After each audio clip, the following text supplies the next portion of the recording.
ભચાઉ તાલુકાના નેર, બંધડી, કડોલ ગામોમાં મીઠાના ધંધાર્થીઓની દબંગાઈ અને દાદાગીરી બેફામ રીતે લોકો માટે પરેશાનીનું કારણ બની રહી છે. તાજેતરમાં નેર ગામમાં એક ભેંસ આ ઓવરલોડ વાહન ચલાવતા ડ્રાઈવરની બેદરકારીને કારણે અકસ્માતનો ભોગ બની હતી. ગામ લોકોનો આરોપ છે કે આ ઓવરલોડ વાહનો ચલાવવાવાળાઓ મોટા ભાગે દારૂ જેવા નશીલા પદાર્થોનું સેવન કરીને બેફામ વાહન ચલાવતા હોય છે.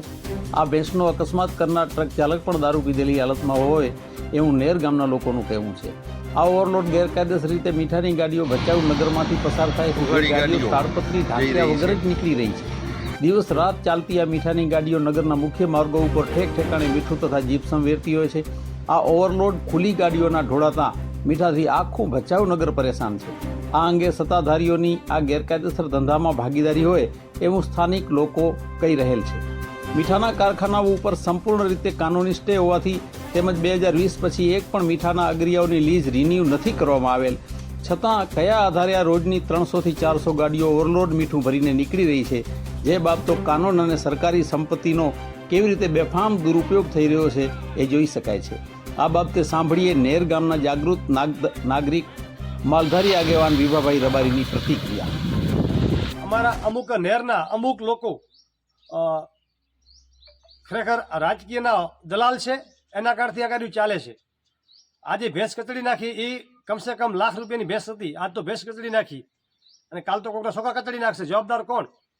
એટલે ખરેખર સરકારની હું નમ્ર અપીલ કરું છું તંત્રના કે અવલોડ ગાડી ઉપર જેટલી અવલોડ ગાડી નીકળે છે એ રોકવામાં આવે. નેર ગામ વચ્ચે સિંગલપટ્ટી રોડ પર અવલોડ ગાડી નીકળે, ગામ વચ્ચે રોજની 400 ગાડીઓ નીકળતી હોય એ ગાડી બંધ કરાવવામાં આવે એવી મારી નમ્ર અપીલ છે સરકારશ્રીને.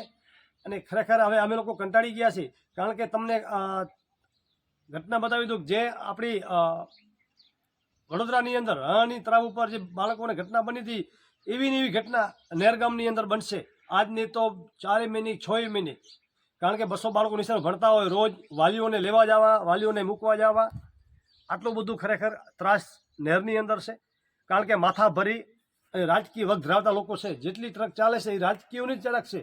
આજથી 2 વર્ષ પહેલા હાઈકોર્ટે પણ ઓર્ડર પણ આપેલો છે કે અવલ જેટલી આ રણની અંદર સ્ટે આપેલો છે ભાઈ તાત્કાલિક આ લોકો ખાલી કરાવો, જેટલી ગેરકાયદેસર કારખાના છે તેટલા. પણ હજુ સુધી કોઈ કાંઈ કારાવી થઈ નથી. અભયારણ્યની અંદર કેનાલ બની ગઈ છે પાણીની, ડાયરેક્ટ મીઠું પકાવે છે. લગભગ કમસે કમ 400 કારખાના છે અવલ, ખરેખર એમ જ અધરાઅધર. તો તંત્ર ક્યાં સુધી. અને પેલી માલતીબેનને હું અપીલ કરું છું, માલતીબેન અને વિનોદભાઈ ચાવડા, એમને પણ અપીલ કરું છું કે વિનોદભાઈ મહેરબાની કરી અને અમારી આ ગાડી બંધ કરાવો, અમે કંટાળી ગયા છીએ. માલતીબેનને પણ ખરેખર હું અપીલ કરું છું કે માલતીબેન આ તમારા વિસ્તારમાં આવે છે, તમે અમારા જનતાના પ્રતિનિધિ છો અને અમારા ઉપર આટલું બધું અત્યાચાર થતું હોય, નિશાળની બારીમાં ગાડી નીકળતી હોય, આજથી કાંઈ ઘટના નેર ગામની બાળકો પર કાંઈ ઘટના બનશે તો જવાબદાર તંત્ર રહેશે, તમામ તંત્ર જવાબદાર રહેશે.